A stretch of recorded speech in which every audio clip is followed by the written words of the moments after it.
4 simple exercises for overweight people. பாப்போமா? First கால்ல ஒரு கால் முன்னாடி ஒரு கால் பின்னாடி வச்சுக்கோங்க. அப்பர் பாடியை யூஸ் பண்ணி ஸ்டாட்டிக் ரன்னிங், நின்ன இடத்துலயே ரன்னிங். இதை ரன் பண்ணும்போது நீங்கள் ஆர்ம்ஸ், செஸ்ட், பேக், உங்கள் கோர் டைட், ஃபுல் அப்பர் பாடியும் யூஸ் பண்ணி பண்ணுறோம். செகண்ட் எக்ஸசைஸ், காலை ஷோல்டர் அளவுக்கு கேப் வச்சுக்கிறோம். Again abs tight. இங்கேருந்து அப்படியே ட்விஸ்ட்.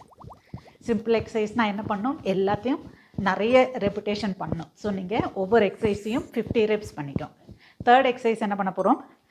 தைஸ் அப்படி இன்னும் கொஞ்சம் கேப் வச்சுட்டு ஷேக் பண்ண போகிறோம். நீல சின்ன பெண்ட் பண்ணிக்கோங்க. And shake shake shake shake shake. Again abs tight. Fourth என்ன பண்ண போகிறோம்? கை ரெண்டையும் இப்படி வச்சுக்கிறீங்க. இங்கேருந்து செஸ்ட் ஓப்பன், ஹீல்ஸ் அப். ரெண்டையும் அட் அ டைம் செய்கிறோம். செஸ்ட் ஓப்பன், இங்கேயுமே நல்ல chest open, back ஸ்கியூஸ், apps tight, heels அப். இன்னும் எஃபெக்டிவாக இருக்கணும்னா குட்டி வெயிட்டை கூட நீங்கள் ஆட் பண்ணிக்கலாம். நீங்களும் ட்ரை பண்ணி பாருங்கள். இதே மாதிரி நிறைய வீடியோஸ்க்கு என்னைய ஃபாலோ பண்ணுங்கள்.